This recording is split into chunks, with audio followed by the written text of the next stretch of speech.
America और भारत के दरमियान बढ़ती हुई कुर्बतें कोई नई बात नहीं है, मगर डोनाल्ड ट्रंप के इक़्तिदार में आने के बाद इन कुर्बतों में इजाफा हो रहा है। भारतीय वज़ीर आज़म नरेंद्र मोदी वाशिंगटन पहुंचे तो दोनों ममालिक के दरमियान 2030 तक बाहमी तिजारत को $500 अरब तक ले जाने का मुआहदा हुआ। कुछ लोग इसे मिशन 500 का नाम दे रहे हैं। इस मुआहदे के तहत अमेरिका और भारत मुख्तलिफ शोबाजात में अपनी सरमायाकारी को बढ़ाएंगे, जिसमें सर-ए-फ़हरिस्त है अरबों डॉलर का दिफाई ताउन, जिसके लिए एक 10 साला फ्रेमवर्क भी तैयार किया गया है। इस मंसूबे का सबसे अहम हिस्सा F-35 स्टेल्थ तैयारों की भारत को फरोख्त है, और इसका जिक्र डोनाल्ड ट्रंप ने अपनी प्रेस कॉन्फ्रेंस के दौरान भी किया था। There will be increasing military sales to India by many billions of dollars. We're also paving the way to ultimately provide India with the F-35 stealth fighters. मगर मुश्तरका एलामिया में 5th generation तैयारों का जिक्र तो है, मगर बाकायदा F-35 जेट्स का जिक्र नहीं। ये तैयारे कितने हैं, इसका अंदाज़ा आप इस बात से लगा सकते हैं कि अमेरिका ने ये तैयारे सिर्फ अपने इत्तेहादियों और नेटो को फराहम की।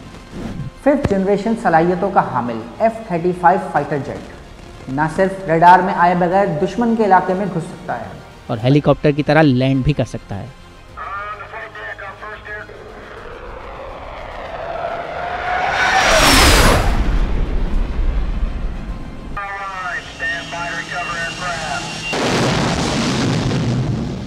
माजी में अमरीकी हुक्काम भारत को F-35 स्टेल्थ तैयारों की फ़रोख्त के मुखालिफ रहे हैं।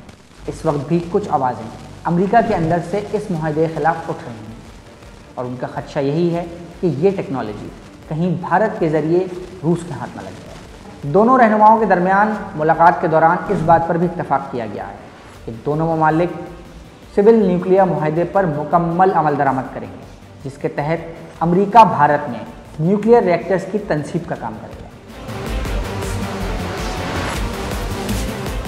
मुलाकात के मुश्तरका एलामिया में बताया गया है कि दोनों ममालिक javelin anti tank guided missiles और स्ट्राइकर इन्फेंट्री कॉम्बैट व्हीकल्स की इंडिया में मुश्तरका तैयारी और फरहमी के हवाले से भी काम करेंगे। यही नहीं, मुश्तरका फौजी मशकों और समंदरी निगरानी के लिए P-8I मैरीटाइम पेट्रोल एयरक्राफ्ट की फरहमी का जिक्र भी मुश्तरका एलामिया में शामिल है। खला और साइबर सिक्योरिटी के शोबों में ताउन को बढ़ाने के अलावा एशिया नामी एक इनिशिएटिव की बुनियाद रखी गई है, जिसका मकसद इंडो पैसिफिक में ड्रोन्स और दीगर दिफाई शोबों में ताउन को बढ़ाना शामिल है, और इसका मकसद चाइना के बढ़ते हुए असर रसूख को काउंटर करना है। मगर ऐसा नहीं है कि तमाम ही मुलाकात खुशगवार अंदाज में चली, बल्कि एक मौके पर अमरीकी सदर ने अपने रिवायती अंदाज में भारतीय हुकूमत को उस वक्त आड़े हाथों लिया जब उन्होंने कहा कि भारत में अमरीकी मसनूआत पर गैर ज़रूरी टैरिफ्स आयद किए गए हैं। India's unfair, very strong tariffs that limit U.S. access into the Indian market very strongly, and really it's a big problem, I must say. India imposes a 30 to 40 to 60 and even 70% tariff on so many of the goods, and in some cases far more than that. And as an example, a 70% tariff on U.S. cars going into India, which makes it pretty much impossible to sell those cars. इसके अलावा दोनों ममालिक के दरमियान तिजारत के पलड़े को बराबर करने के लिए ये तय किया गया है कि भारत अमेरिका से तेल की मसनूआत खरीदेगा, ताकि दोनों ममालिक के दरमियान तिजारत में बराबरी लाई जा सके।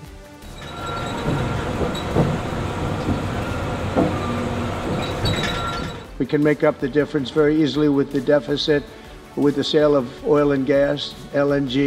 मगर कुछ माहिरीन का मानना है कि भारत की तेल मसनूआत का एक बड़ा हिस्सा रूस से आता है, और जनवरी में ट्रंप इंतजामिया की जानिब से लगने वाली रूसी सप्लाई पर नई पाबंदियों के बाद भारत के लिए रूस से तेल खरीदना मुश्किल होगा, और इसी सूरत हाल से फ़ायदा उठाने के लिए ट्रंप इंतजामिया ने ये पत्ता फेंका है। इसके अलावा दोनों ममालिक ने transforming the relationship utilising strategic technology यानी ट्रस्ट के नाम से नई शराकत दारी का फैसला किया है, जिसके तहत दोनों ममालिक नई टेक्नोलॉजीज़ खुसूसन स्पेस टेक्नोलॉजी और तवानाई के शोबे में ताउन को बढ़ाने के अलावा आर्टिफिशियल इंटेलिजेंस के शोबे में बाहमी ताउन को भी बढ़ाएंगे। माहिरीन दोनों ममालिक के इस ताउन को इंतहाई अहमियत का हामिल समझते हैं। पाकिस्तान के साबिक सफ़ीर हुसैन हक्कानी इस सूरत हाल को कुछ ऐसे बयान करते हैं कि ट्रंप के दूसरे दौरे सदारत में भारत को जनूबी एशिया की पॉलिसी में तरजीह नहीं बल्कि बालादस्ती हासिल होगी। मज़ीद न्यूज़ अपडेट्स और डिजिटल स्टोरीज के लिए सब्सक्राइब करें डॉन न्यूज़ पाकिस्तान।